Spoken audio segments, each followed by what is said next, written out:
रात के करीब 2 बजे का समय था। सड़क बिल्कुल खाली थी, चारों तरफ सन्नाटा। और अचानक सामने एक औरत खड़ी थी, सफेद साड़ी में। उसने धीरे से हाथ उठाया और कहा, मुझे लिफ्ट दे दो। लेकिन असली डर तब शुरू होता है जब आप उसे लिफ्ट नहीं देते, क्योंकि वो आपके साथ दौड़ने लगती है, आपकी गाड़ी की स्पीड से भी तेज। और जो लोग रुक जाते हैं वो कभी वापस नहीं आते। ये कोई फिल्म नहीं है, ये कहानी है दिल्ली कैंट की, जहां आज भी रात के अंधेरे में एक लिफ्ट मांगने वाली औरत घूमती है। कहानी शुरू होती है रोहित से, एक आम लड़का जो रात की ड्यूटी करके घर लौट रहा था। उस दिन बहुत देर हो गई थी, घड़ी में 1:15 बज रहे थे। रोहित ने सोचा, आज शॉर्टकट से ही निकल जाता हूं। वो रास्ता दिल्ली कैंट का था, जहां दिन में सब कुछ नॉर्मल लगता है, लेकिन रात में सब कुछ बदल जाता है। सड़क के दोनों तरफ घने पेड़, हल्की हल्की ठंडी हवा और एक अजीब सा डर। रोहित ने गाड़ी की स्पीड बढ़ा दी, वो जल्दी घर पहुंचना चाहता था। तभी उसने देखा सड़क के किनारे कोई खड़ा है।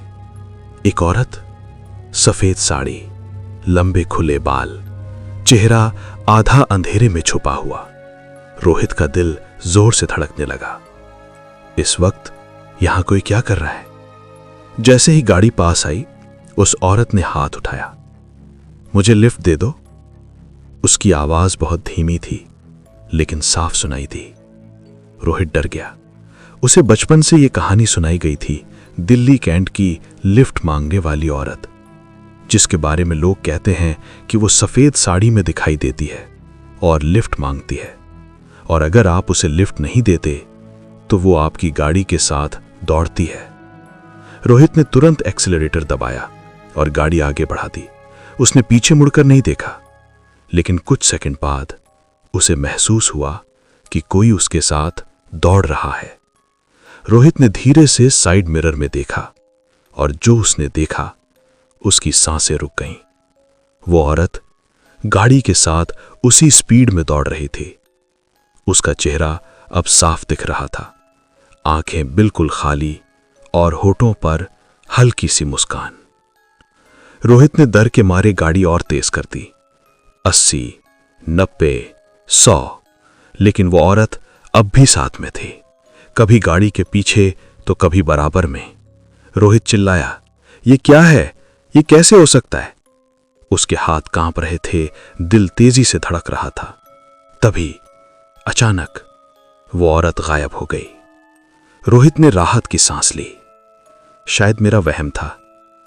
उसने गाड़ी की स्पीड धीमी की, लेकिन तभी उसने देखा वो औरत अब उसकी गाड़ी के अंदर पीछे वाली सीट पर बैठी थी।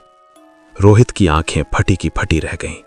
वो धीरे धीरे आगे झुकी और उसके कान के पास आकर बोली, तुमने मुझे लिफ्ट क्यों नहीं दी? रोहित ने जोर से ब्रेक मारा। गाड़ी सड़क के बीच में रुक गई। उसने पीछे मुड़कर देखा, कोई नहीं था, सीट खाली थी। रोहित पसीने से भीग चुका था।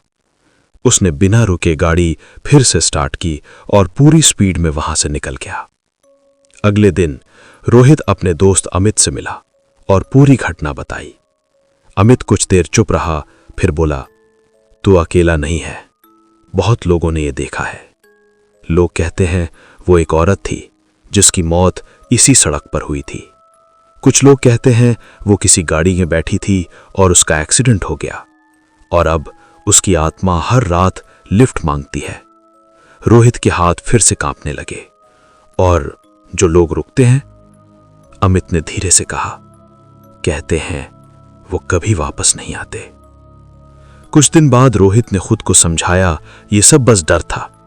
लेकिन एक रात वो फिर उसी रास्ते से गुजर रहा था। इस बार उसने तय किया कि अगर वो दिखी तो मैं रुकूंगा।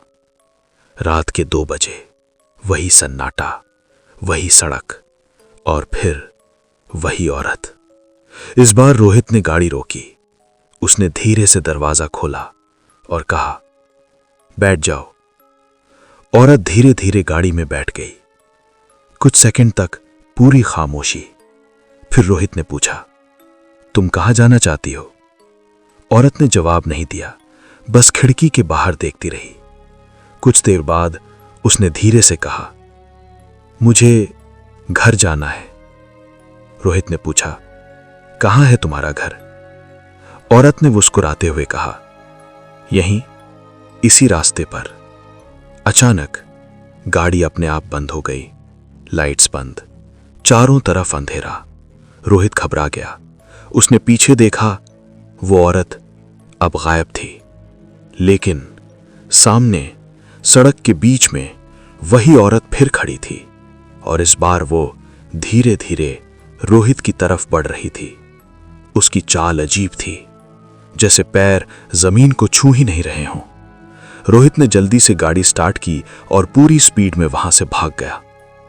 उस दिन के बाद रोहित ने कभी उस रास्ते से नहीं गुजरा, लेकिन आज भी दिल्ली कैंट की उस सड़क पर रात के 1 से 4 बजे के बीच लोग कहते हैं एक औरत दिखाई देती है सफेद साड़ी में, लिफ्ट मांगते हुए। और अगर आप रुक गए तो शायद आपकी कहानी भी यहीं खत्म हो जाएगी। और अब सवाल यह है कि अगर आप उस सड़क पर होते और वो आपसे लिफ्ट मांगती, तो क्या आप रुकते?